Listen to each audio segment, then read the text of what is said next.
Yes, okay.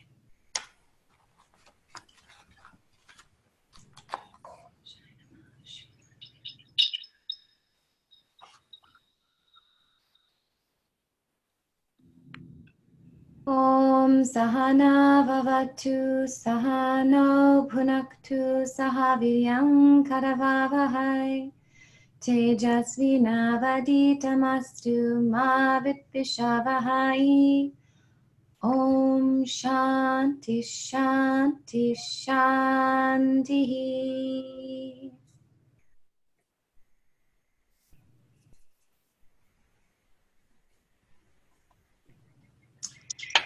Right. So welcome to our second class on Nidra, or sleep. Before I dive into this week's topic, I'll just say that I hope that you've been able to have at least a couple good nights sleep between the last class and this class, and that you've been able to at least assess where or why you're struggling to sleep, if it is a struggle, whether it's a Vata, Pitta, or Kapha, or a combination of a Vata, Pitta, Kapha problem. And based on what was brought up before we officially got started by one of the participants and a couple emails that I got in, you know, I just want to be clear that it's impossible to sleep perfectly every night for the rest of your life. Just because you have this information now doesn't mean that automatically you're going to be an amazing sleeper. Just like if you have the knowledge of Hatha Yoga or yoga therapy or something, doesn't mean you have perfect health or a perfect mind for the rest of your life. These are tools to assess and to do self-care, and we have these tools because nobody has a perfect body-mind complex or perfect karma. So my assumption is that many of the people who are taking this course are taking it in part because of a struggle with sleep and rest. So I expect that those struggles are not going to go away overnight and may never go away. But now you have tools. And what I don't want to happen is that your knowledge about the value of sleep now fuels sleep stress. And something that my teacher, Swami Dayananda, would say is that with this knowledge, you don't want to develop a complex. You know, he would say, previous to having, say, the knowledge of sleep, you might have thought like, oh, I have difficulty sleeping, or I'm just not a great sleeper, or I don't really need to sleep that much. Now with this knowledge, you could have the risk of developing a complex that says, I'm a horrible sleeper, or I have Vata sleep problems. And now the problem becomes actually further compounded if you turn this knowledge into an opportunity to develop a complex about it. So don't use it to label yourself or to develop further stress or a complex about it. Just use it to have some more sacred self-care tools in your life to develop a value for sleep, but don't turn that into a big complex. And that means that sometimes you're not going to sleep well because it's the full moon, or because you're stressed about something or excited about something, or because you've been traveling there, or you ate something that didn't sit well. There are a lot of reasons why you might not sleep well, just like there's a lot of reasons why one day you may skip your yoga practice, or you may not eat as well as you could. And so then you just go at it again the next day. All right. So today's topic, we're going to shift from Ayurveda, which looks mostly at the health and well-being of the body-mind, into Vedanta, which we could call yoga philosophy. It is an investigative tool for the purpose of self-knowledge, or for the purpose of moksha or enlightenment. And we are actually going to investigate sleep from a Vedantic perspective. Vedanta means that which comes at the end of the Vedas, and it also can be translated as the end of wisdom. It is the wisdom that ends the seeking for all other wisdom. Okay? And the texts of Vedanta are known as the Upanishads. They come at the end of the Vedas. So there are 4 Vedas. And much of the Vedas, the knowledge of the writings of the Vedas, I just realized, oh no, we're good. Sorry. Much of I thought I wasn't recording for a moment. Much of the knowledge of the Vedas has to actually do with accomplishing what you want in life. So there are prayers for wealth and prayers for progeny, for pregnancy and healthy, happy children. And there are prayers for wealth and for gains in life. A lot of the Vedas are dedicated to successes in life. Then at the end of the Vedas come Upanishads.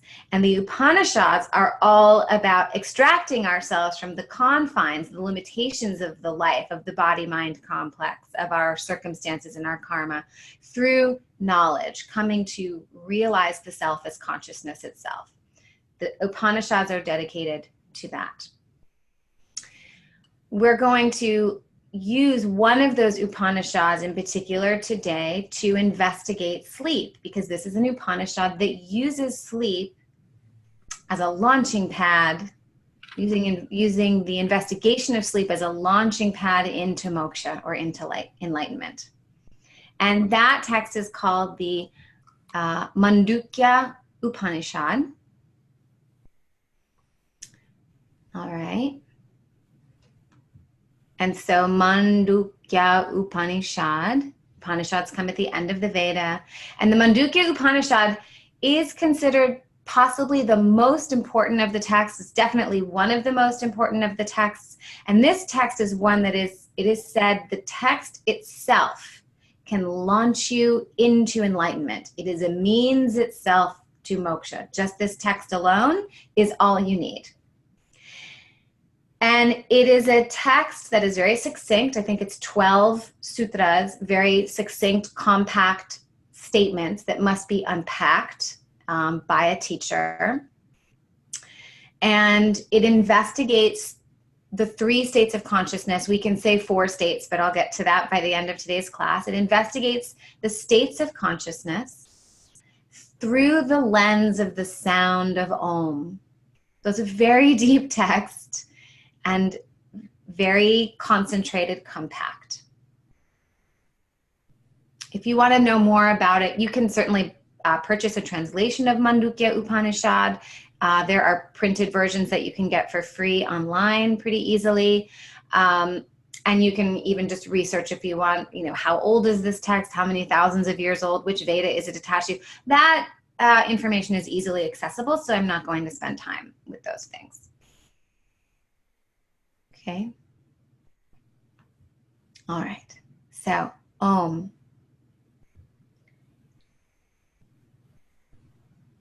This text begins by looking at the sound of Om.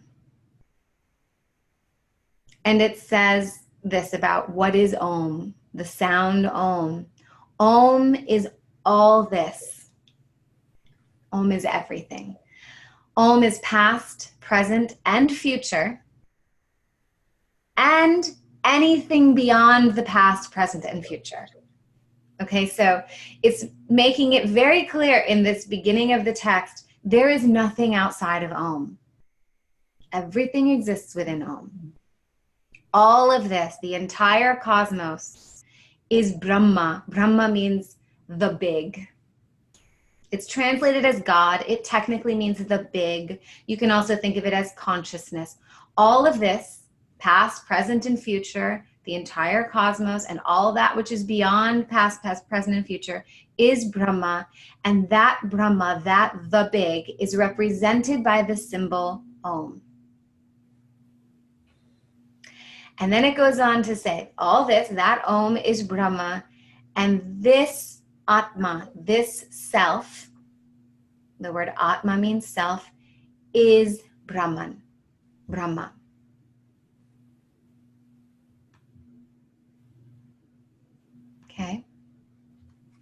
this is Brahma, all this is Brahma, and this, me, the self, is Brahma. And it says, I am Atma Brahma.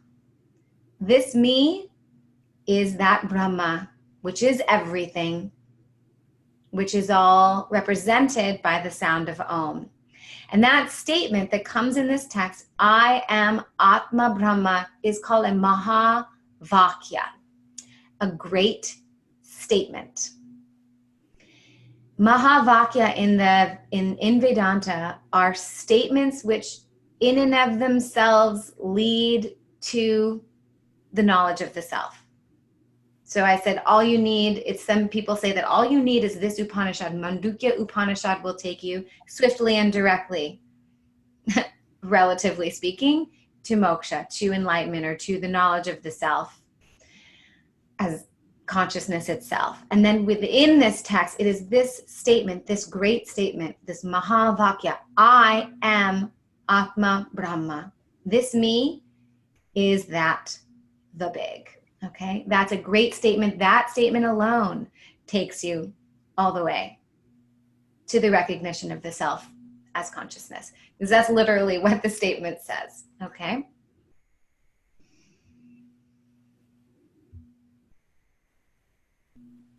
So I am that Atma Brahma. Another word that's used to describe the self, the Atma in Sanskrit, is Satchidananda Atma.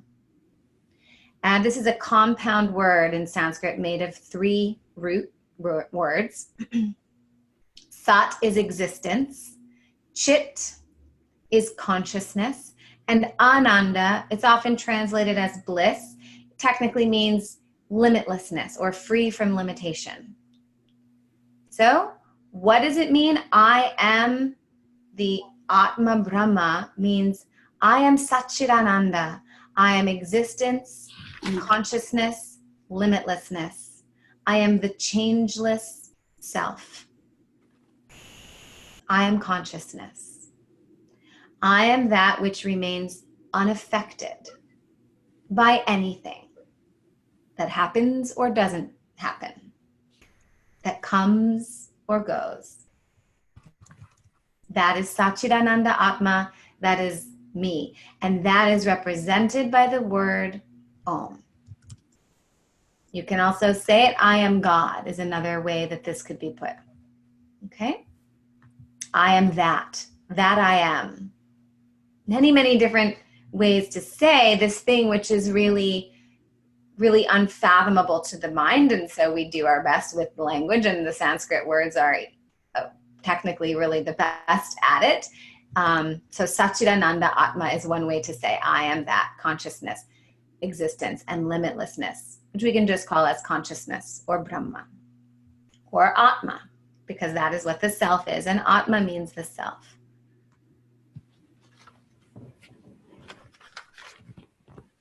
Okay. This is going to come around to sleep, you'll see.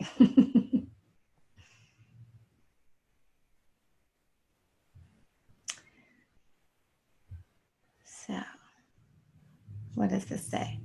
Atma is the changeless Brahma. It is free from any quality, unaffected by any object or experience. So there are a number of different metaphors or analogies that are used in the Vedic tradition to help us understand this non-understandable concept. Okay. And one is the idea of the crystal.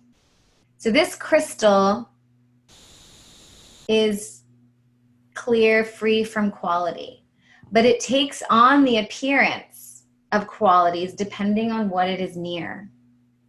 And that is what the Atma does. So here it looks like I'm holding a black ball. Now it looks like I'm holding a golden ball. Let's see if it works if I hold it in front of that red chair. A red ball. An eyeball, if that works. Okay, there it is, an eyeball. Okay, depending on what it's near, depending on your perspective, this thing seems to take on the form of other objects. but it itself is free from color in and of itself, okay? And that is what the Atma does, and that is what we're going to investigate with this text. But the Atma itself, the self itself, is free from quality, is changeless, and is unaffected. This ball appears to change, but is the ball in fact changed? Is the crystal changed? Is it affected by the shawl behind it? Though it appears to take on the form, the color of the shawl, it still remains totally unaffected. And that is the nature of the self, though it is not how we experience the self in our day-to-day lives, okay? Same with water and wave, okay?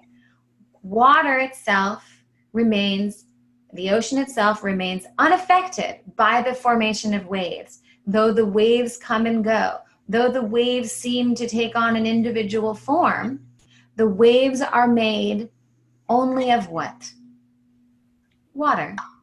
And when the wave resolves, it resolves into water, and the water remains unaffected. Water itself is unaffected by whether there are waves or not, big waves or little waves, happy waves or unhappy waves. The water remains the same. That is Atma.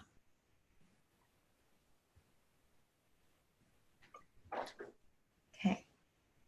So the self seems to take on me. I seem to take on many forms, but this is an illusion. I, the self, the Atma, remains totally unaffected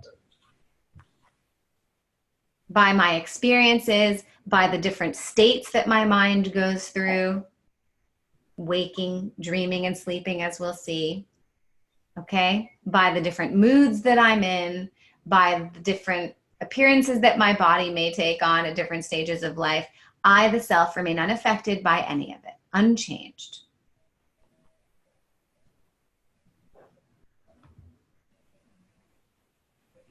And Om is used as a means to recognize the self, for example, chanting Om. And also the investigation of Om is a teaching tool for understanding what is Atma, what is Atma Brahma, the self as consciousness itself. And in this text, this is done by breaking Om down into its separate component sounds that create the sound of Om. And each of those component sounds represents one of the three states of consciousness. So the sound Om is created by three separate sounds in Sanskrit: A, U, M. Really, ma it's called ma. A, U, and ma. And if you create that sound, you can actually go ahead and do it. You're all muted. All right. So if you want, you can go ahead and Om, Om. And I'll explain what's happening. The sound goes from as far back in your physiology as a sound can be made, back in the throat, all the way to as far forward, in the lips. So what happens with the sound Om is that you are doing the full range of sound that the human body has capacity for, regardless of language, okay? From as open and furthest back in the throat as you can do to as closed and furthest front.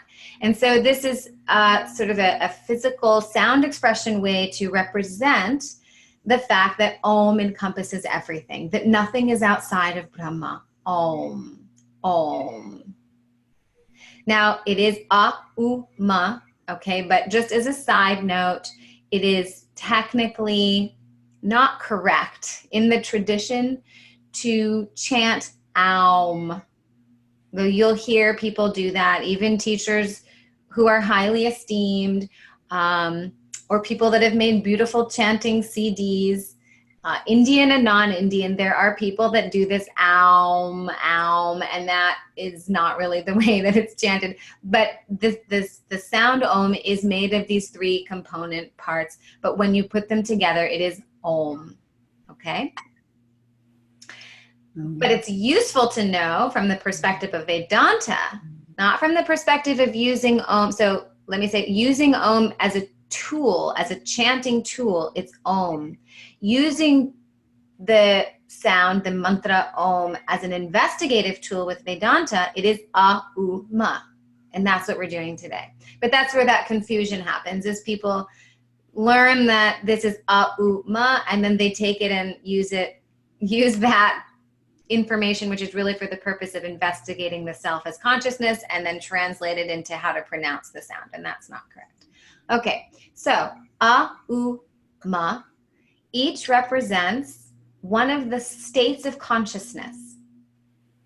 A is the waking state. In Sanskrit, it's called the Jagrat Avastha. I'm not going to use the Sanskrit throughout. Uh-oh. Let's make sure you're all muted. Here we go.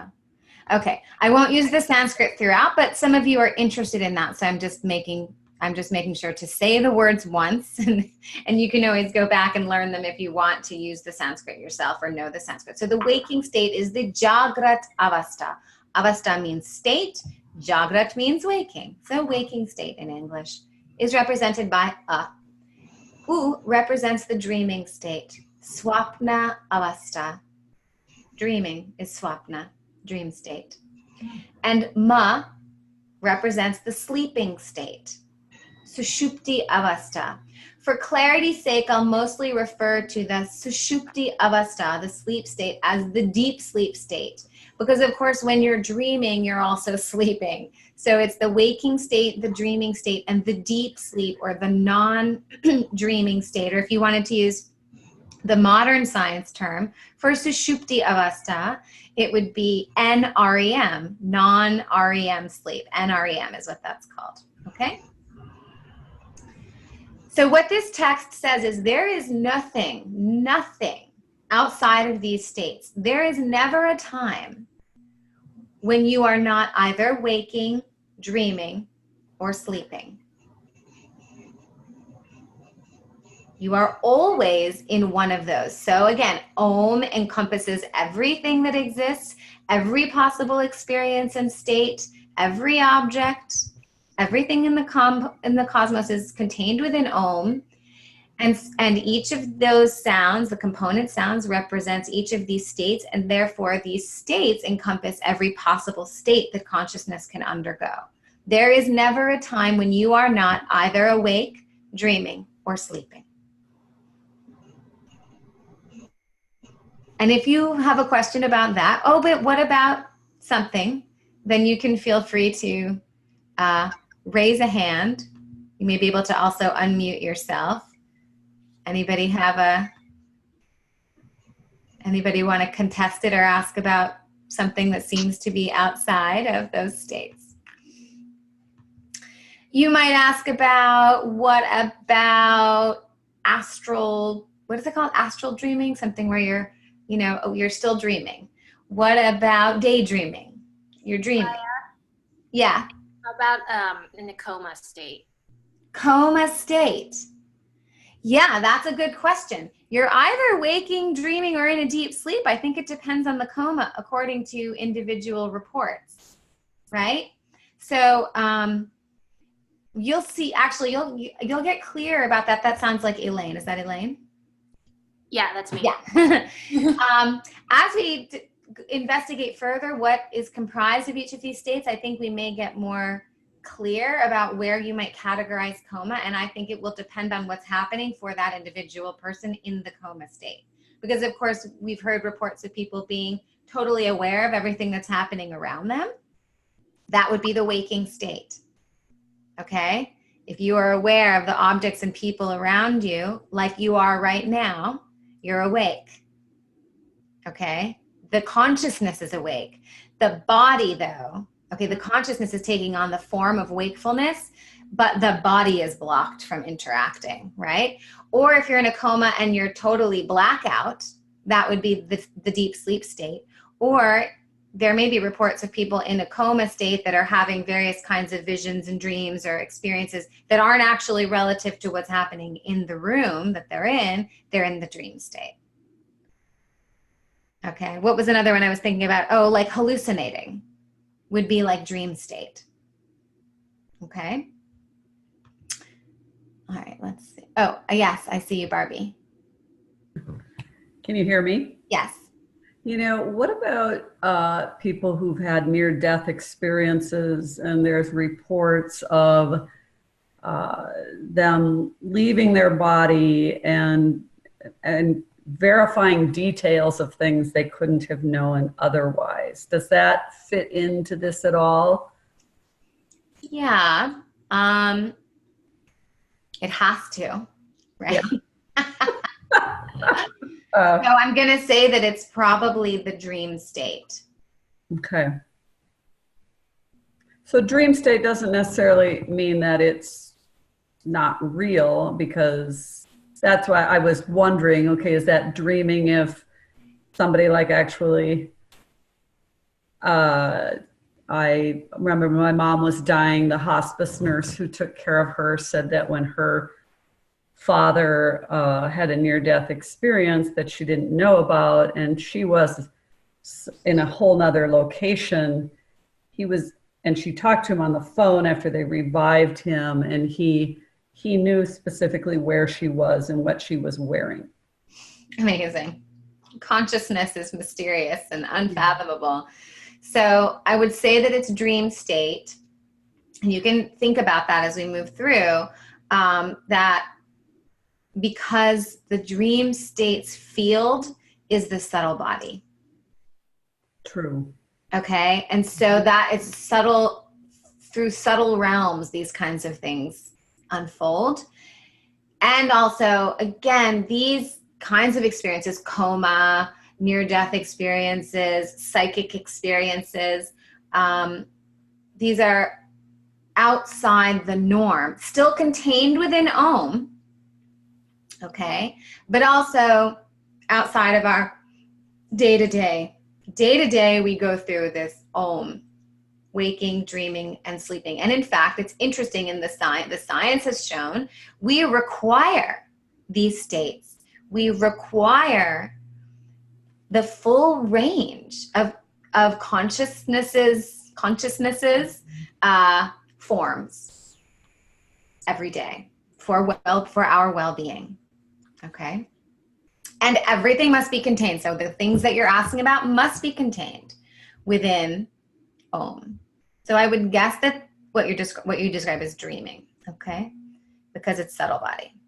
You each should be able to unmute yourself when you have a question, okay? But also I'll scroll through when I ask for questions in case you're waving and couldn't unmute yourself, all right?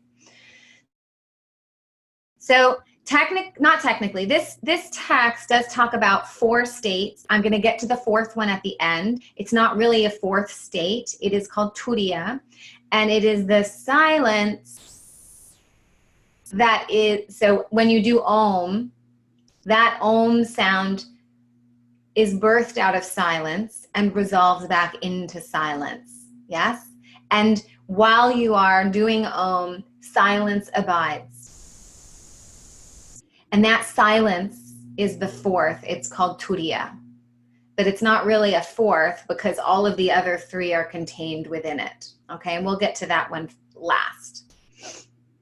But I'm just stating it now so you can see the full thing here. So this text, Mandukya Upanishad, says at the beginning, Om is everything that exists. The whole cosmos is represented in the sound of Om. Om is Brahma, and I, the self, the Atma, is that Brahma. I am Atma Brahma. And that Brahma, that consciousness itself, undergoes 3 states: waking, dreaming, and sleeping.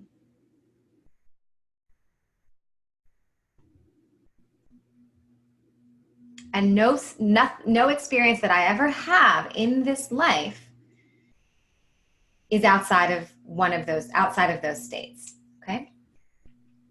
So now we're going to investigate each of those. So the waking state.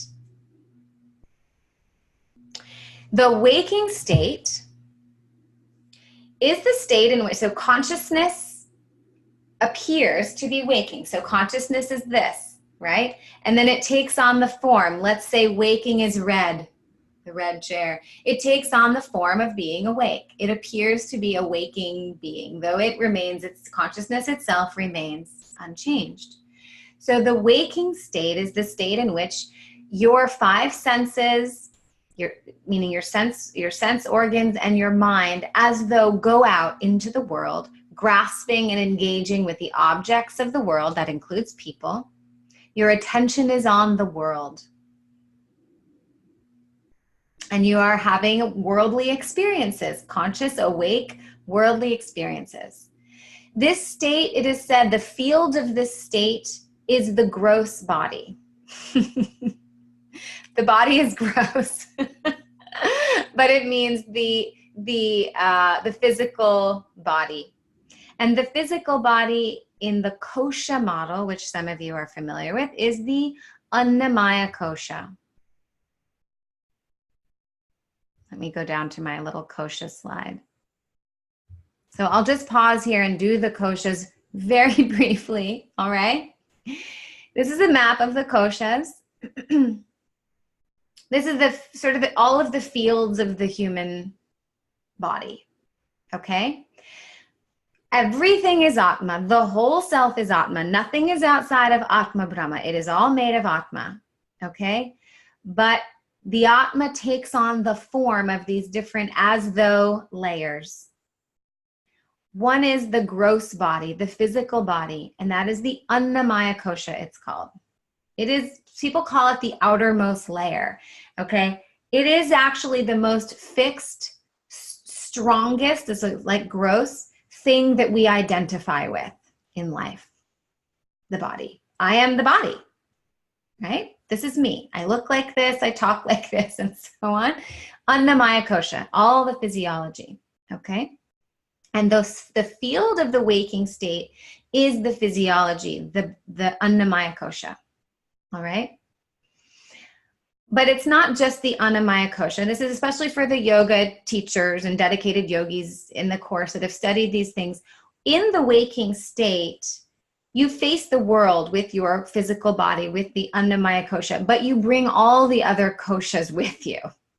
The Pranamaya kosha is the field of prana, your life force, and that is the place in which the nadis, the channels of your life force, or meridians, the channels of chi, flow.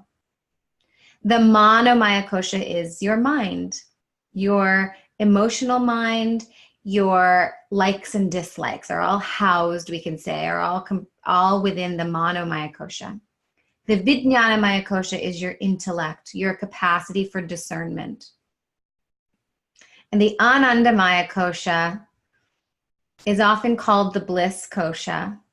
It's the final frontier. It's the last thing that's actually covering up the knowledge of the self as Atma Brahma, okay? So when you move through the world in your waking state, the field of that experience is the gross body, but it brings with it all of the other koshas. So as I'm interacting with the world, I'm having sensory experiences through the gross body capacity. But I'm also having a mental experience, and my prana is moving, right? I'm awake and my prana is flowing. I'm using discernment and objectivity and intellect, hopefully Vijnanamaya kosha. Okay, so all of those things are always at play. So the whole thing is the field, okay, of the waking state. I'm trying not to get too Sanskrit heavy here. I'm not breaking down each of the sutras of this text, but I am using a little bit of the Sanskrit as much as it is a useful tool for understanding. And so there's a word here, Vaishvanara. And Vaishvanara is the name that consciousness takes on when you're in the waking state. That is the name of consciousness when it's awake, you know, taking on the form of the waking state within you. So Vaishvanara means the person who's conscious to everything. So right now you're aware of me, you're aware of yourself, you're aware of the temperature in the room, your body, you're hearing background noises in your space that you're in. You have a taste in your mouth. You're having all these sensations. You are awake to the world. That is all that Vaishvanara means. It also, Vishva means all, meaning all of the koshas, all of the bodies, the koshas, all of the layers of your being are present in the waking experience. I'm going to skip what's below that because it gets a little esoteric. Okay, so to repeat, is the waking state. It's the Jagrata Avastha in Sanskrit, waking state.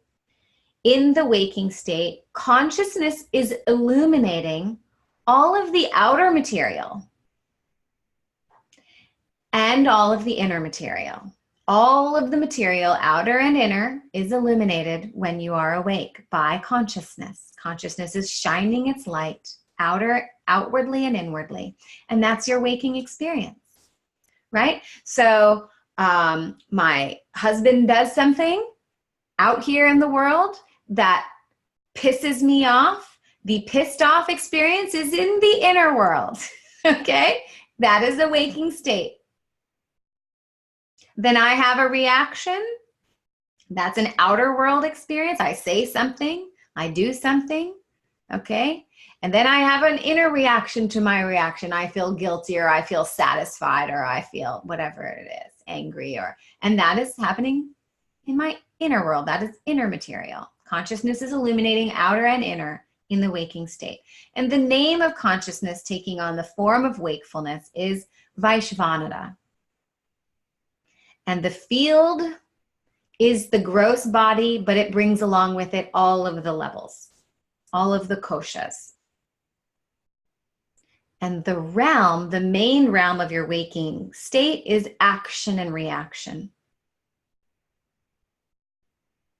Okay? Questions about the Jagrata Avastha, the waking state? You can unmute yourself, or you can wave an arm around. And I'm scrolling through to see if you're waving. Okay. Yes, Julie. I'm unmuting you. Go ahead. Oh, wait a minute. Go ahead. Okay.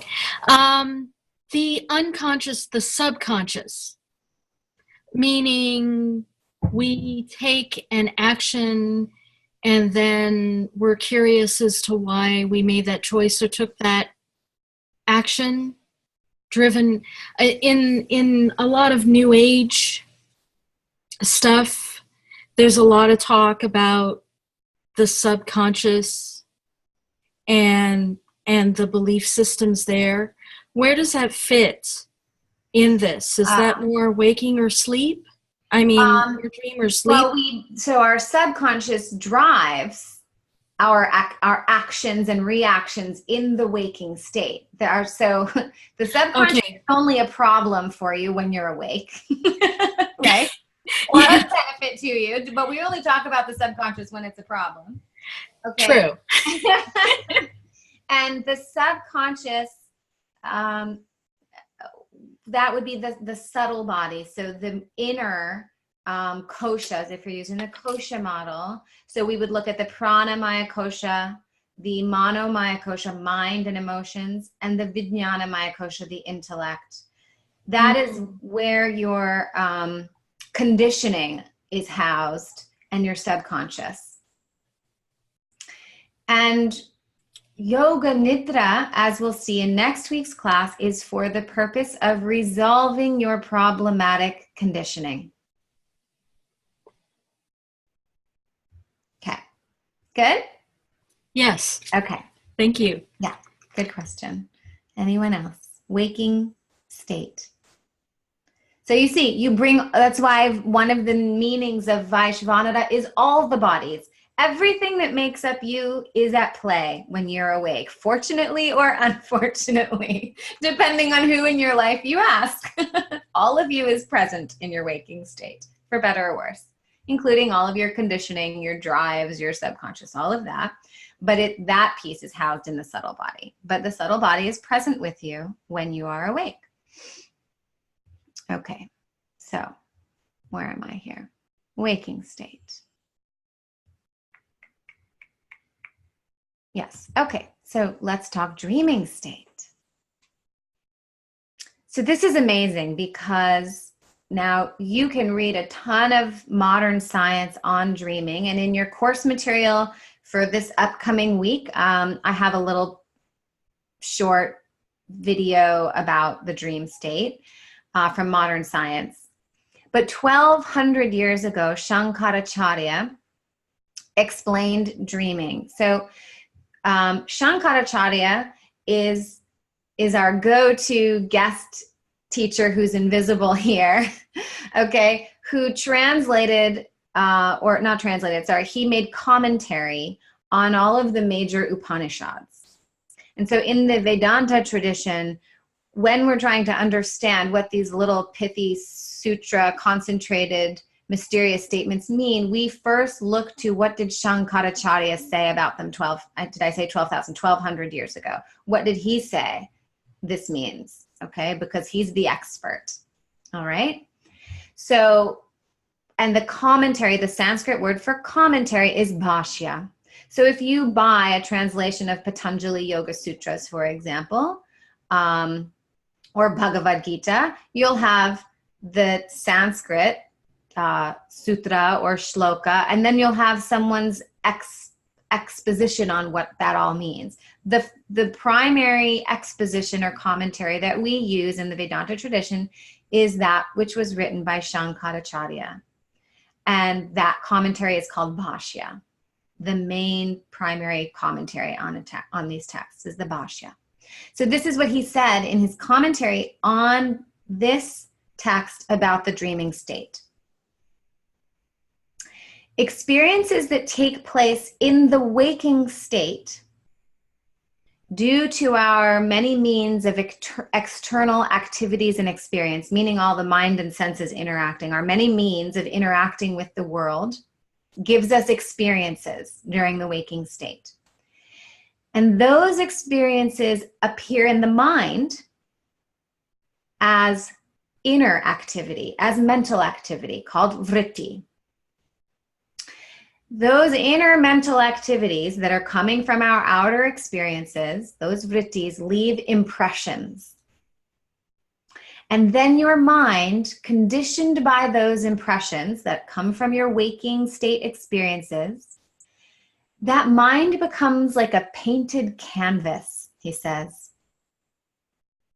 And the experiences, what he says is like those experiences adhere to your mind in the way that paint adheres to a canvas. And then when you sleep, though you're having no external objects present to the mind, you're not interacting with the world, when you sleep, your mind takes those impressions and uses them, recreating the painting. And that's a dream. And that's what modern science says. You have these experiences when you're awake, and then those experiences and all of your waking experiences for all of your previous days become material, inner material, for you to paint pictures in your mind while you're asleep in dream state. That is the dream state.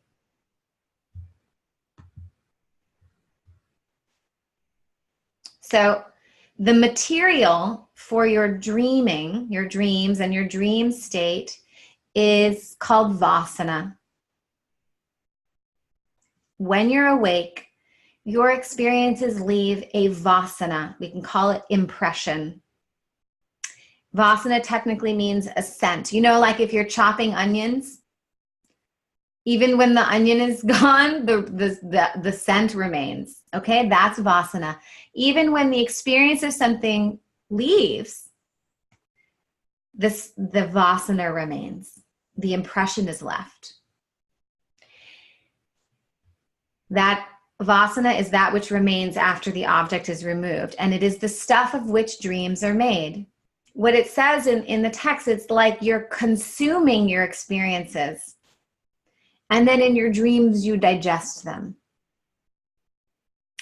And what the science says is two main benefits come from dreaming that have to do with what Shankaracharya and this Upanishad described so long ago. One of the benefits of dreaming is a creative benefit.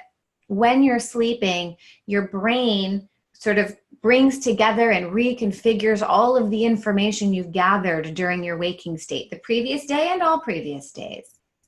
You have all this backlog of information stored up in your brain. In the Sanskrit, we would call that vasana. And then while you're asleep, you start to build new connections out of all of that inner material. And then you get new insights. You can solve problems that were unsolvable when you were awake. You wake up with new solutions. This is, as I mentioned last week, why we say to sleep on a problem, or if you're French, to sleep with a problem. Okay, so you gain knowledge just from recombining, reconfiguring your inner material in your sleep. And that's the creative benefit of dreams. I should call it dreams, not sleep. Also in your dreams, you get what we could call free psychotherapy. All right, during your dreams, we take the sting out of difficult, traumatic, emotional experiences.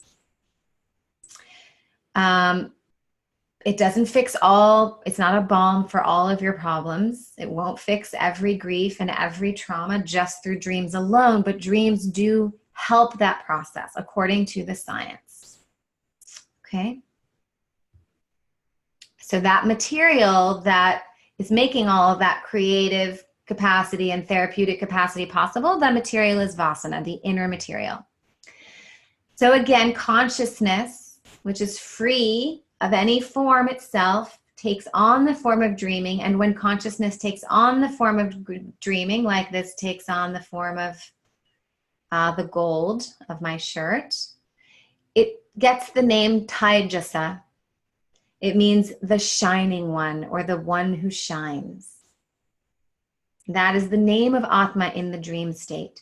The field of the dream state is all of the koshas except the physical body, except the Annamaya kosha. So the field of your dreams is the prana. So that's the knot where all the nadis are flowing with life force. The manas, your mind, your likes, dislikes, your preferences, your emotions, and your intellect, the Vijnanamaya kosha.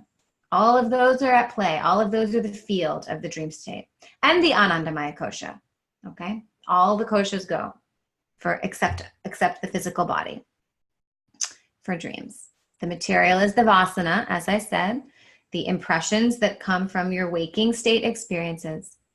And consciousness, it says in the text, takes on the form of light, because you are having an inward experience that's made of no objects. What are your dreams made of?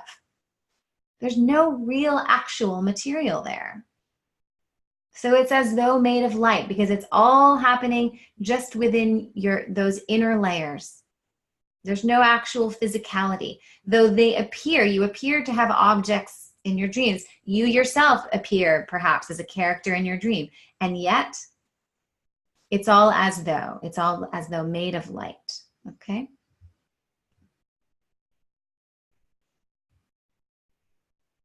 But in your dreams, you are still having experiences, right? It's just that those experiences are made of inner material. So here, the dream state to review, called swapna avastha in Sanskrit.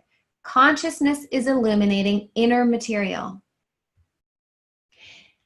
At when we looked at this, the waking state, consciousness was illuminating outer material and inner material. Okay? When you're dreaming, the consciousness is only illuminating inner material. The name of it is Taijasa, person made of light. The field is the subtle body, the prana, the life force, the manas, the mind, the likes and dislikes, the emotions, and the vijnana, the intellect.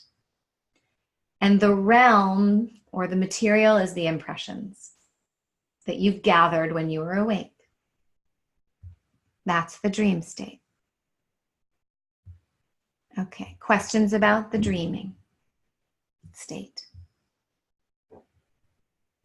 Yeah, the Vasana therapy that resolves things sounds like it's a positive, healthy experience for us. And I'm wondering if, it, if it isn't possible that the connections that are made in that dreaming state actually can be resolving in a different way. Say you realize that your ego was running amok. You weren't aware of it when you were awake, but in your dreaming state, you put it together. It's not pleasant to have discovered that. Is that the sort of dynamic of that? It just, to me, if there's a positive part to it, it seems like there should also be call it a negative part, an up and a down. I'm big on symmetry. Like, what's the downside of dreaming? Yeah. It's not necessarily pleasant to describe. It may not be pleasant. So there we get into the difference between this is the yogic thing. This is what we specialize in yoga, is teasing out the difference between what is beneficial to me versus what I like or don't like. Right? And so from the manas perspective, which is driven by what I like and don't like, that you're calling it Vasana therapy. You just came up with that, right? I was like, is there something out there? You're saying the therapeutic effect of dreaming, which is happening with the Vasanas, from the manas perspective, which runs away from what it doesn't like, then some of those dream experiences certainly will be unpleasant. But objectively speaking, I don't think there's a downside to dreaming unless you are suffering from, really horrible night terrors. But we would have to look more at the science. I don't know enough about night terrors and nightmares. When I was a child, we had a trauma in the family, and I had a repeating dream for a number of years after that trauma.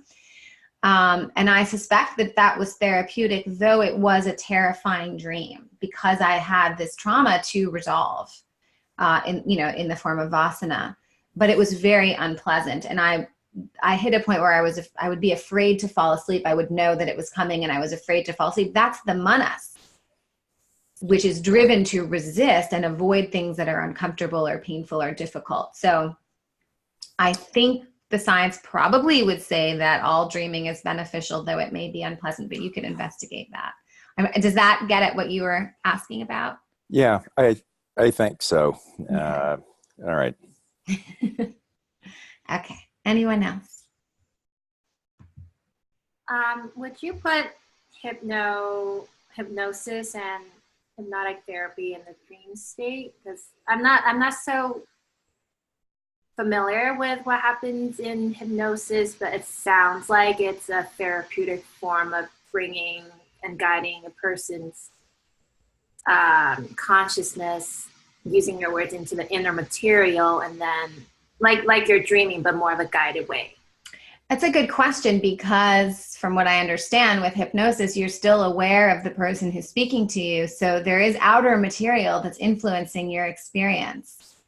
But I don't know. So it's almost like it's in between the dream and the wake state. So I still say that the in-between states, those transitional places, like we say that about the reverie state as well, that snooze button state, is in between the dreaming and the waking state. It's an in-between place.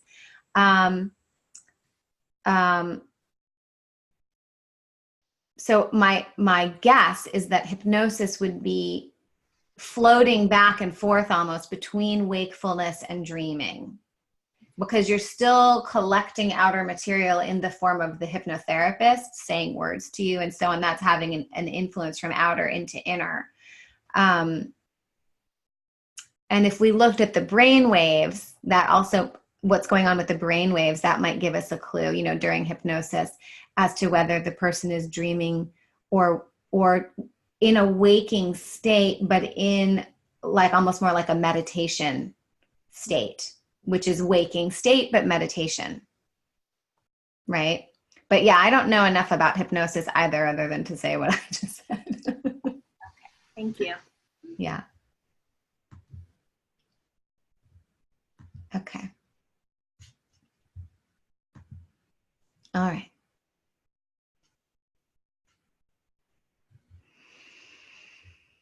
The sleeping state. So the field of the sleeping state is the causal body, Karana Sharira, which is the last of the koshas, the Ananda kosha, Anandamaya kosha. We're going to spend a little more time on that kosha as we proceed here. In the sleeping state, the deep sleep state, the NREM, you're not dreaming, you're just in a deep sleep state. There's no material. No material, right? When you're having a deep sleep experience, what happens? You're gone. Your body's not moving. Your mind has no activity. You seem to disappear, right?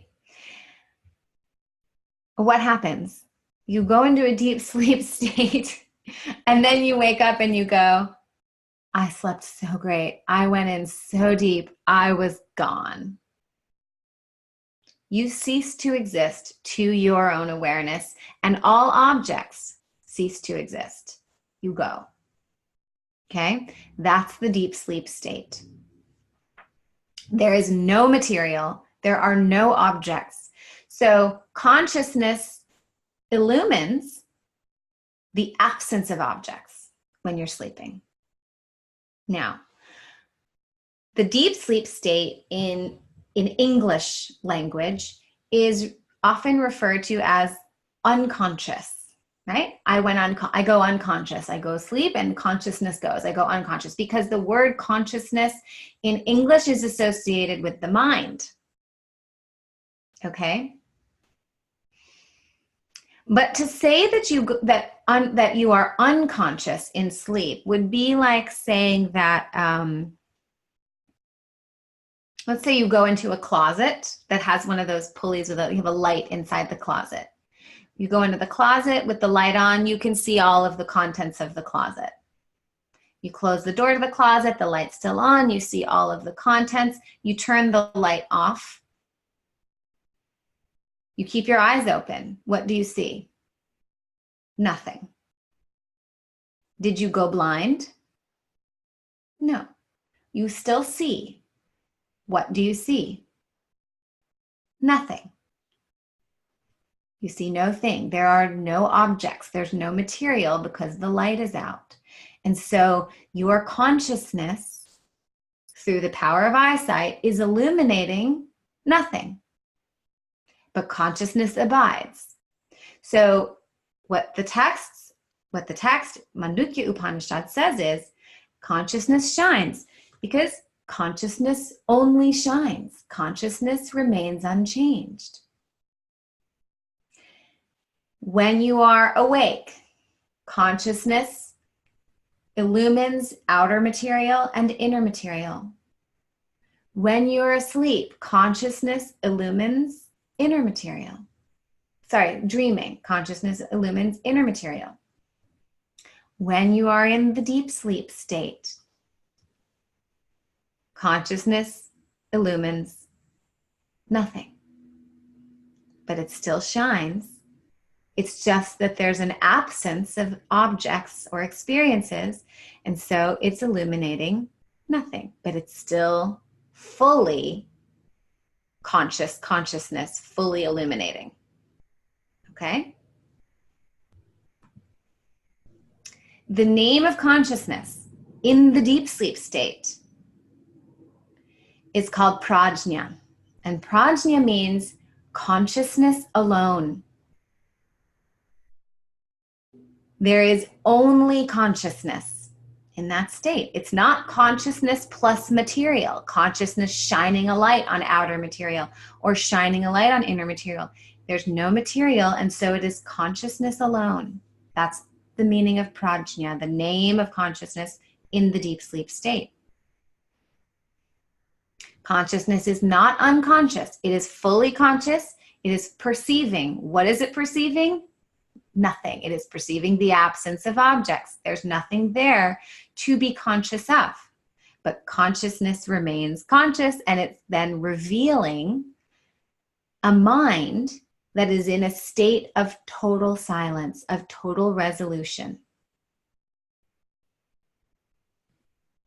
That's the deep sleep state.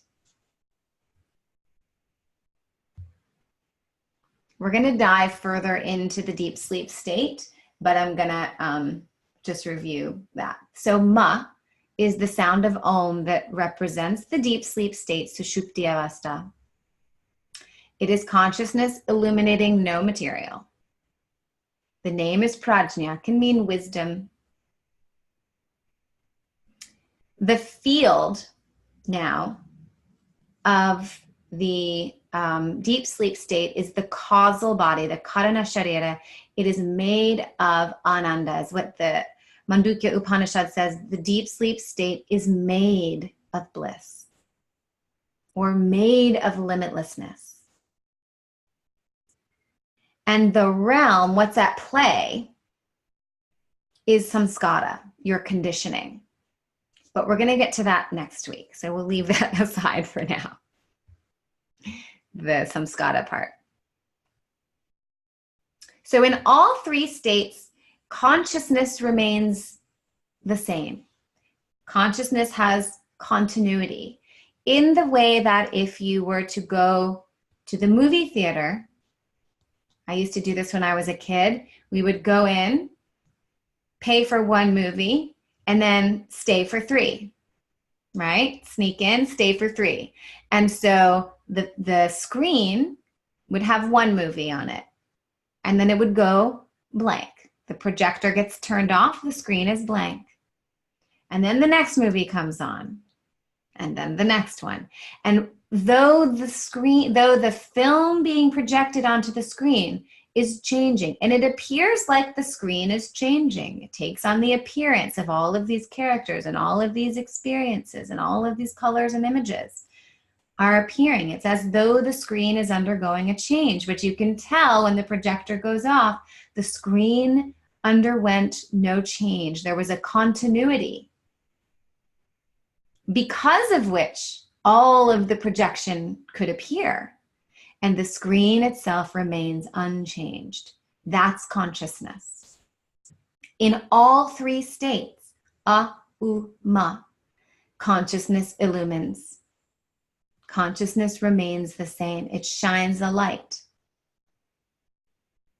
and remains unaffected by your waking experiences, good or bad, by your dreams, good or bad, by the deep sleep state, which is always good. It's unaffected by those states. It's like the crystal, remains unchanged, like the screen, remains unchanged, unaffected. In your dream, in your waking state, the consciousness illumines outer and inner material. In dreaming, consciousness illumines only inner material. In the deep sleep state, consciousness illumines the absence of material. The other way that this is described is that the deep sleep state is undifferentiated. It means that there is only consciousness, one without a second. My teacher Swami Dayananda would say, one without a second. In the waking state and the dreaming state, they share the fact that there's material. There is me, the Atma, having experiences. So me, the subject, and the objects of the world, or the objects of my mind in the form of vasana. So there's duality in the waking and the dreaming state. The deep sleep state is an undifferentiated state. There is only the Atma, the consciousness, because there's no material to be illumined. So it is undifferentiated, is another fancy word in English to describe this state.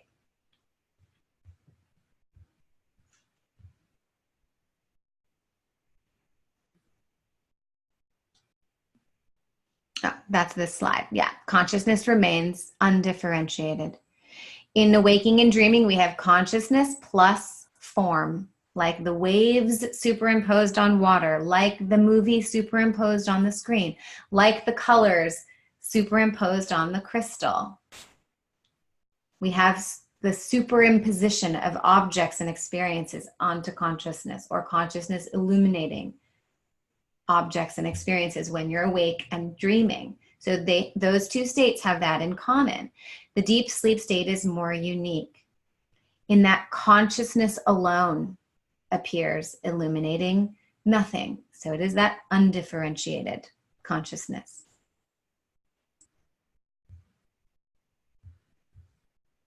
It's described by Shankaracharya as a mass of consciousness, free from distinction, free from quality, just a mass of consciousness. And as it says, it is made of bliss, made of ananda. Deep sleep is made of ananda. Now, this is what we're going to look further at. Why is the deep sleep state blissful? Because if you think about it, when you go into a deep sleep, it's like an abyss. There's nothing there. If you experienced a total abyss, like a blackout when you were awake, if you dropped into nothingness in your waking state, this would be terrifying. You would think we should be afraid of deep sleep, going into an abyss where there's no other objects, no material to be illuminated. So Shankaracharya describes a few reasons why the deep sleep state is made of ananda. Why is the deep sleep state blissful? One reason is because, he says, for the mind in deep sleep, there is the absence of a particular kind of suffering. Dukkha is the name for suffering in Sanskrit. There is the absence of a particular kind of suffering. Really, there's the absence of all suffering because there's no material. But the particular kind of suffering that we don't have when we're in deep sleep is the suffering caused by the mind making effort. In the deep sleep state, you are free from effort. Because the mind, when it's interacting with objects in the waking state or interacting with inner material in the dreaming state, the mind is making effort to have those experiences, to make sense of it all, to put it together, to cognize, to digest, and so on. When there's no material, the mind is free from effort. And anytime you're free from effort, it's blissful. Okay? But this is the ultimate freedom from effort. There is literally no effort, body or mind, being made in the deep sleep state, and therefore it is made of bliss. That utter absence, not just I'm relaxed my body, and so there's some absence of effort. It is the utter absence of effort that is bliss, the bliss of deep sleep.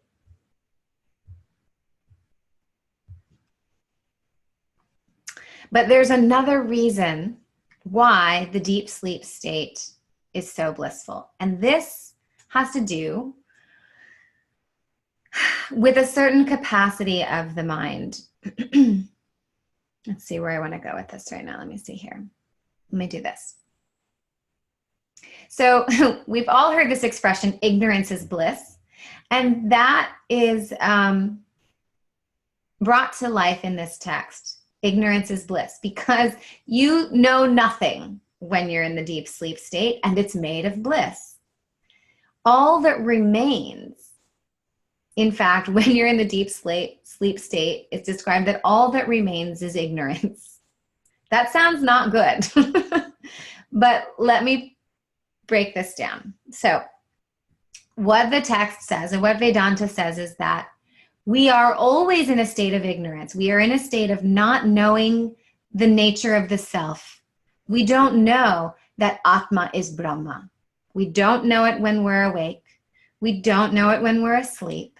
And we don't know it when we're in the deep sleep state either. Okay? That's called ignorance. And ignorance is actually given the name of it's a Shakti. It's a capacity of manifestation. Your ignorance is a capacity that we all have. We all have the same capacity to not know the self as consciousness itself. All day long, we're going around not knowing that I am consciousness. You may intellectualize it, but you don't truly know that the self is consciousness. That Atma Brahma. Okay?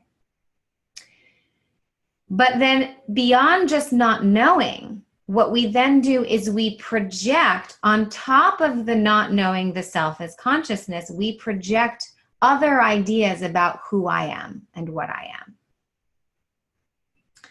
So when you're awake and when you're dreaming, you have ignorance plus projection. And when you're in the deep sleep state, projection resolves because there's no material. And I'll explain this further. And all that remains is pure ignorance. And ignorance is bliss. The analogy that's given in the tradition most commonly is called rope snake. And some of you who've studied with me before have heard this analogy, rope snake, before. And if you've studied with any other Vedanta teacher, you will have heard this rope snake at some point. I have here, instead of rope snake, a little bit slightly more modern analogy, which is garden hose snake. Okay. So you're walking along the sidewalk and there's a garden hose lying in the sidewalk, but you don't see a garden hose. You see a snake. You have superimposed on top of the garden hose a snake. And what is the reaction to seeing a snake in your path? Fear, probably, if you're a living person. Or maybe the reaction is curiosity and excitement, but there's some kind of reaction. Let's say it's you see a poisonous snake, fear. Okay? It is this, if you just didn't see the garden hose, you were just ignorant of anything altogether, okay? No suffering. It's the fact that you don't recognize the garden hose and you superimpose on top of the garden hose a snake that causes suffering. Ignorance in and of itself is bliss. If you just don't recognize that what I see, what's in front of me is a garden hose, that's no problem. Not knowing something is not a problem. It's not knowing and then projecting on top of the not knowing that there's a snake that causes me suffering. And this is the reality of our waking state and our dreaming state. We are ignorant because we are always ignorant of the self as consciousness until we are enlightened, okay? But then on top of the ignorance, we project a number of things. And then that projection causes us fear. So I'll do it with myself. I am consciousness alone. I am Atma Brahma only. But I don't know that I am Brahma, that I am the big, that I am consciousness alone. That's ignorance. But I don't walk around like this. What I do is I go, I'm a woman, I'm a daughter, I have black graying hair, black hair, let's say to begin with, okay? I am a mother with children that have certain personalities. I'm a wife, I'm a yoga teacher, I'm a Californian, whatever. I project on top of the ignorance all of these identities, all of these roles, the personality, the mind, and then I identify with all that. I believe the snake to be real or to be who I am. It's all real, but it's not really who I am, okay? I don't want to give the idea that it's an illusion, that your life is illusory. It's not illusory, okay? But you wrongly identify with those roles and responsibilities and appearances and so on as who you really are. That's the projection. And the projection causes me suffering. Because if I identify as black-haired and then the hair begins to go gray, but my identity was all caught up in the projection of I am the person with black hair, then I suffer. Okay? If I identify as wife and then there's a divorce, okay, then I suffer.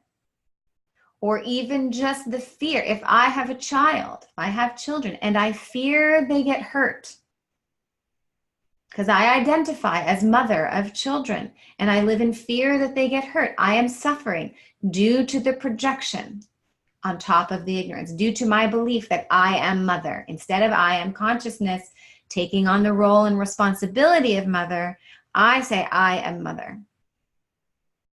Or I am smart, and then I fail a test or make a grammatical error, then I suffer. It's the projection that causes suffering, not the ignorance. Ignorance itself is bliss.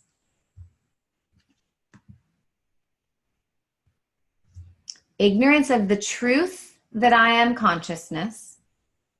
That's here. Okay? So we take it from garden hose snake now back to the self as consciousness. The ignorance of the truth that I am consciousness in and of itself does not cause suffering whatsoever. And that is the deep sleep state. So you are free from suffering because you're not projecting anything, because there's no material. My mind is gone. My body is gone. My roles and responsibilities are gone. The objects of the world are gone. Whether I'm poor and wish to be wealthy or wealthy and fear the loss of my wealth, all of that is gone. There is no thing. Consciousness illuminates nothing. All that remains is the anandamaya kosha, which is a layer of ignorance that covers up the self as Brahma. It's the bliss layer because there's no projection in that layer. There is only ignorance. So I'm sorry to tell you all that love the idea of Ananda being bliss, that Ananda is ignorance. But ignorance is indeed bliss. Anandamaya kosha is the final layer of ignorance covering up the recognition of the self as consciousness itself. Because what has resolved is all those other layers which have all identification with all of the projections that we create. So in the deep sleep state, there is Anandamaya kosha alone, meaning there's ignorance alone, and ignorance is bliss, Ananda, no projection. In the other states, waking and dreaming state, you have ignorance plus projection. I believe myself to be the body, the personality, the mind, emotions, roles. Why is a nightmare scary? Because I'm projecting an experience onto the ignorance.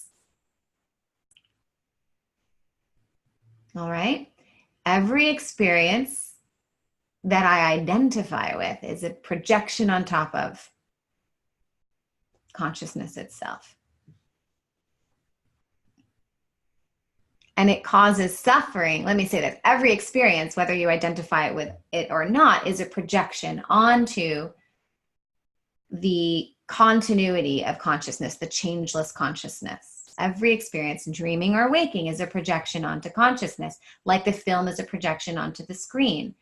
And this causes us suffering because we identify with all of those experiences with the material of the dreams or the wakeful state. All right. So here it is in summary. All right. In both the waking state and the dreaming state, you have what? Ignorance plus projection. So those states have suffering as part of them. In the deep sleep state, we have only ignorance, no projection. So it is blissful. If you simply see a rope or a garden hose, you don't suffer.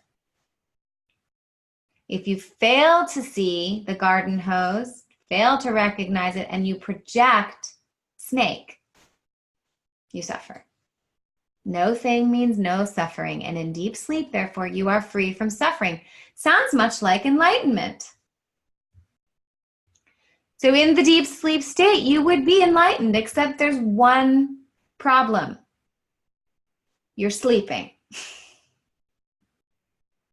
Okay? You're free from effort. You're in a bliss state because there's no projection and because you're free from effort. No suffering in that deep sleep state. But you're sleeping, so you're not enlightened. Okay? If you were in this condition of freedom from effort and freedom from projection, you don't identify with and therefore don't fear the loss of all of your experiences.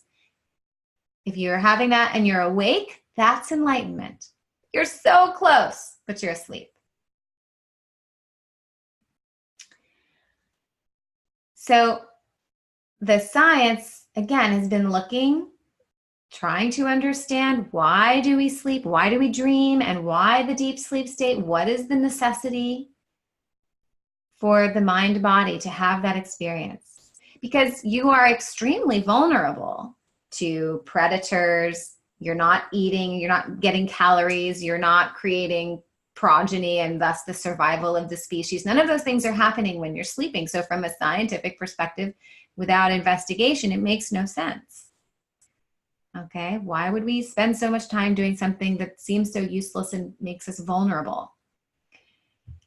This text will say that the reason we sleep, in part, is to have an experience of the self as consciousness itself, as close to the experience of enlightenment as we can get. Every night, you get a mini moksha.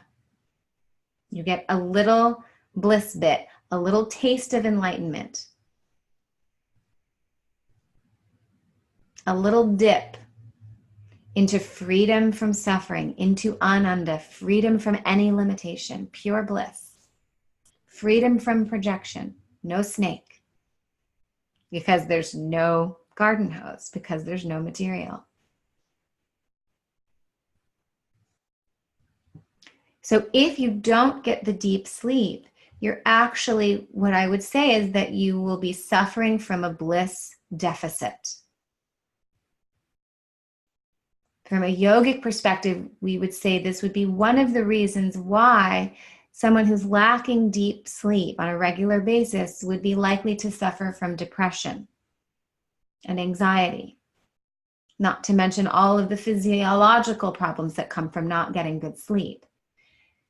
But from the yogic perspective, it is due to a bliss deficit. Every night when you go to get to bed and get deep sleep, you get to be almost enlightened.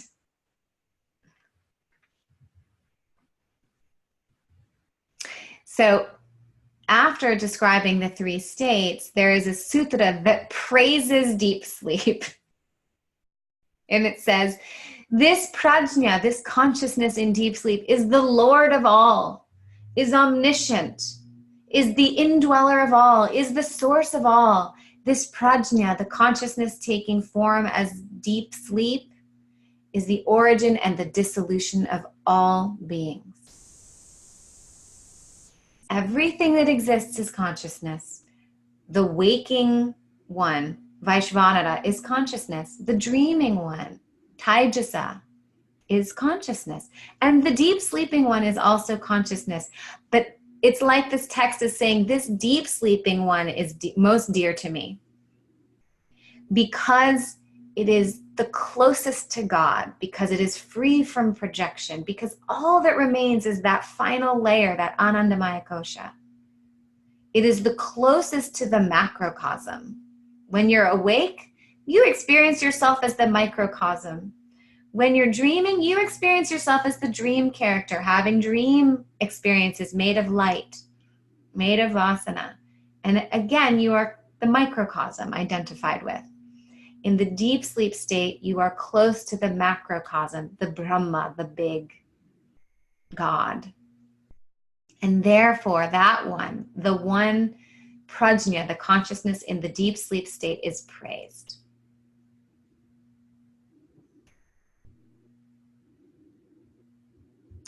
Any questions about the prajna state, the deep sleep state?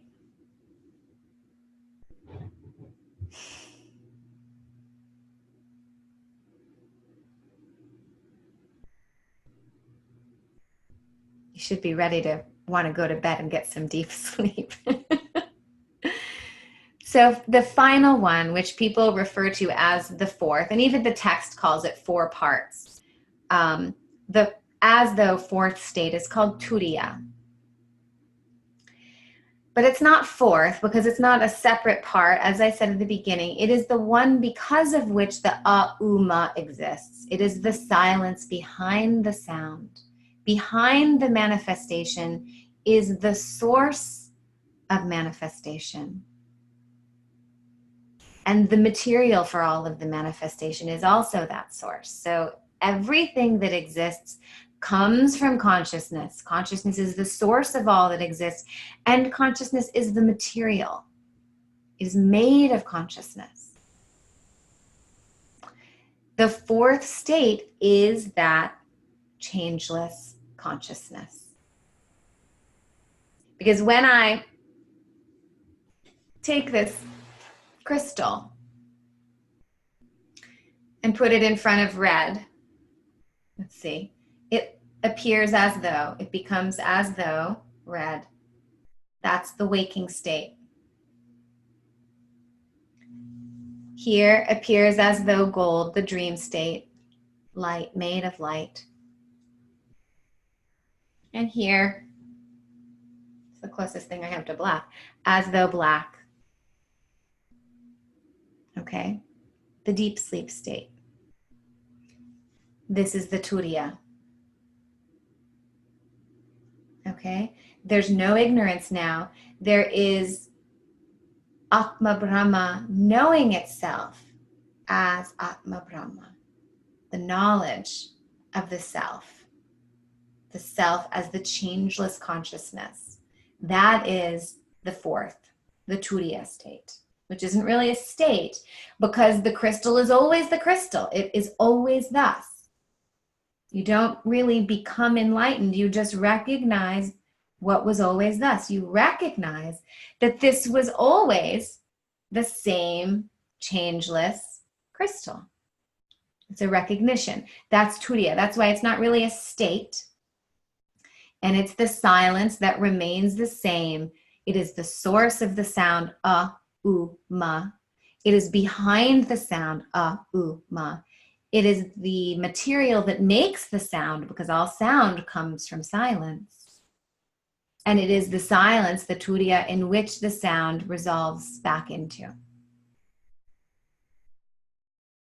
It is the consciousness that takes the form of the 3 states. That is turiya. When there is a recognition of the self as consciousness itself, then you can be awake, you can have a dream experience, have a wake experience, and have a deep sleep experience. And in all of those experiences, there is the recognition of the self as consciousness itself, with outer material and inner material in the waking state, with inner material alone in the sleeping state, and with the absence of material in the deep sleep state. And whether you're enlightened or not, you need all 3 states on a regular basis. You must have wakeful time, which is why the kapha people who love sleep too much have to work on their wakefulness, as we discussed last week, okay? But you must also dream, and you must also get the deep sleep state. All are required. And the science is developing an understanding of why through their modern scientific investigation. But for thousands of years, the Vedantins, the yogis, have had an understanding of what's happening with these 3 states. And in particular, the value of the deep sleep state as being that which is close to moksha, close to an experience of the self as the whole cosmos. And you get that every single night if you sleep deep. Om. I'm going to do a prayer and then I'll check if there's questions. But if you have to go, that's our time. And if you want to stay and ask anything, you can stay on. Oh, let me say what's next. So there's not really homework for this week. This is a contemplative class. The homework is really to continue to contemplate this, to be aware of these teachings.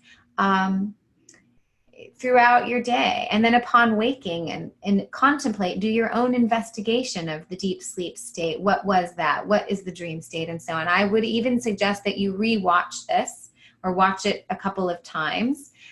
This is a very rich text, and we unpacked, we could have taken a better teacher than I could take one of these sutras and spend a week on it, which is what Swami Dayananda, my teacher, would have done. One of the sutras of 12, 1 week, okay?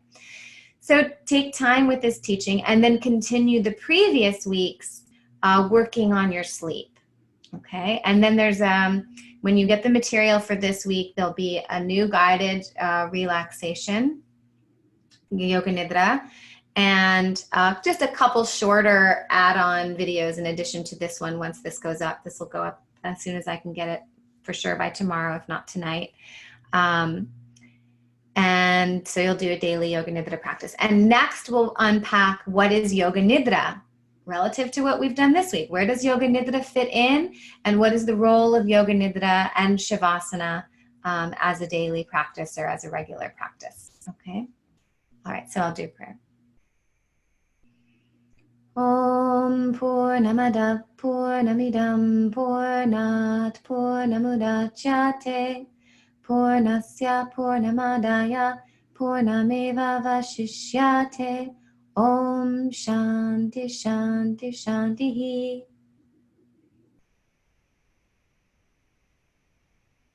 All right. I wish you the best night's sleep that you could have. And I will hope to see you next time. And you can watch for an email from me that lets you know that everything is live. But actually, you can click anytime and you'll see all the material for week 2 is on the course page if you go to the access page. And the only thing left to add will be this video of this class, and I'll do that as soon as I can. But otherwise, just go to bed and wake up tomorrow and do it, all right? Depending on where you are in the world, I suppose. Okay, and if you want to stay on, you can stay on. I can take a few minutes and answer questions.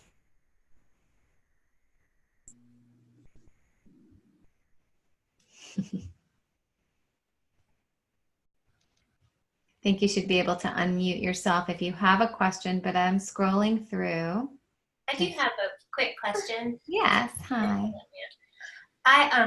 Okay, so one is just to clarify, you're saying in the deeper sleep state, there's just no dreaming. Right, no dreams in the deep sleep state. That's NREM, to use the science word, non-REM sleep. Okay, I'll have to process that because I have such vivid dreams. Yeah, no worries. I get it. I got one of those. So technically, if you're dreaming, you are getting deep sleep. Okay. You just don't know you're getting it because it's the ignorance state. Okay. But the physiology and the brain waves, if you're sleeping, will go through a pattern from deep sleep into dreams, into deep sleep into dreams throughout the night. Most of the deep sleep state happens in the first half of the night, though you will cycle back and forth between them, and more of the dreaming. You have more dreaming in the early morning time, the Vata time of day. So between 2 a.m. and 6 a.m., there's more dreaming. So it's leaving more of an imprint, plus you're aware of it because consciousness is illuminating material and it's illuminating nothing when you're not sleeping. So if you're dreaming, you're definitely getting deep sleep, but you could need more. I don't know whether I see a little one. I don't know whether you are night breastfeeding and co-sleeping. And so if you're doing all of that, that also will get in the way, as I am and have been for 5 years, that will block some of the deep sleep experience. Okay. That's so you will have a little bit of a deficit, but you are still getting it. You just don't remember it. Okay. Thank you. And then my other quick question was, I'm sorry I missed the first course, but I was having trouble finding it. And if there was a way you could send me a direct link or. So it's Martha. Yes. Email me at Kaya at Yoga with Kaya, and then I will email you back and make sure you, sometimes because this is a large email going to a lot of people, it goes to junk or something like that. So just email me directly at Kaya at yogawithkaya.com. And that's for anybody who's not getting the emails or not finding course information. You can email me anytime. I'll make sure that you have the course access page and all the links and everything. Thank you. Sure. Any other questions? Yeah, I was wondering, this is my own research project, but I'm assuming that general anesthetic scientifically is deep sleep. Yeah, I would think it is. And then the other thing is when you get into, you sort of fall into that really deep meditative state where you are not aware, you don't know, you come out of it and you don't know if you were asleep or not and so forth. That's the equivalent of deep sleep? Not necessarily. You may not be sleeping. It seems like sleep. You may be in a yoga nidra state, which is conscious deep sleep, as we'll see next week. So, but again, you're still perceiving nothing. So it seems like you're not there. It seems like deep sleep. You may be in what people would refer to as the turiya state. But it's not people do fall asleep during meditation. So you may be sleeping, but you're sleeping if you're doing this, because you're paralyzed in the deep sleep state. So if you are sitting without if you're in meditation lying down, that's a different story. But if you're doing this, then you're falling asleep. If you're staying upright, chances are you're more like in a turiya state or a yoga nidra state. So you are conscious of you are in a deep sleep state. So it would be classified among the three as that, but it's not like sleeping. It's really turiya or yoga nidra, one of those. Okay. Yep. Yeah. Got it.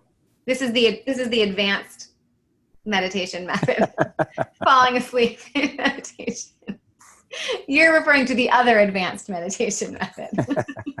An experience of the self as consciousness. And I years ago when I was in a retreat with one of my Swami teachers, every meditation I was in that state, and I got really concerned. I was like, I'm sleeping through the meditation. He was like, no, that's the whole point. It was like he was doing guided meditations and I heard not a word. It was gone. I didn't hear any of it. And I'm like, I'm missing like people say with yoga nidra, I didn't hear anything you said.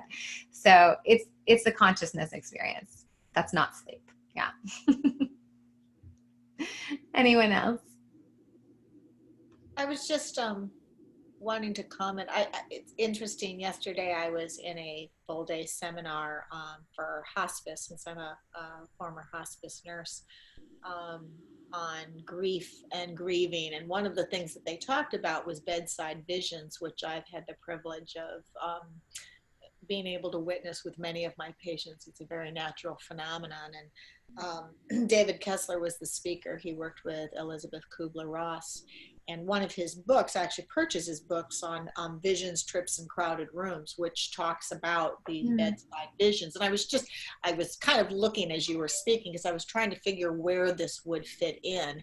And I'm assuming that since it occurs right just before dying, in all cases, and he's got stories from around the world. Every belief system experiences these things, and it's just a compilation of all of these stories. I was just trying to figure out where that would fit in, or if that is another stage. So it can't be outside of these, according to the tradition. There's nothing outside of Uma, nothing outside of Om. So I think it's probably the dream state, because it's subtle. It's made of light. It's the subtle body having that experience, having those visions and so on. So though they're not asleep, the consciousness would be named the Taijasa, the one made of light. It's not unconscious, so there's not no material, so they're not dead and they're not in deep sleep, because in death and deep sleep, there's no material. Okay, consciousness is illuminating nothing. Well, we know there's material because they're having visions, but the visions aren't dependent on what's happening necessarily with the physical body. They're made of light. They're an inner experience unfolding real or unreal, it doesn't matter. It's material made of light. I think it's probably the dream state. If we have to, and this is the thing, that this tradition, Ayurveda does this, yoga and Vedanta, it utilizes categories because that helps us understand something. And then the reality of our human experience is that those categories, they're not like a clean edge to them, okay? But the categories help us understand the experiences better. And then we're always going to find those places where it gets a little blurry, but we're still going to investigate them with a categorical mind, because that actually helps the mind. The more we see things categorically, the more clear and open and available the mind is, the less confusion there is in the mind. But understand that nothing fits perfectly, cleanly. Not everything fits cleanly into the categories at all times. Yeah, it makes perfect sense. It's just, I just thought it was fascinating that we it is fascinating. We had the same discussion yesterday. So these things come up in groups as well. Yes. Clusters. Anyone else?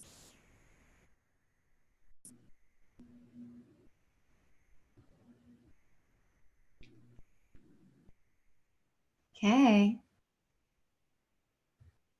Wonderful. Last chance.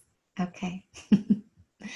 All right, everyone. Have a beautiful afternoon, evening, morning, night sleep, wherever you are. But when next time you sleep, may you have delicious, blissful, deep sleep. Namaste.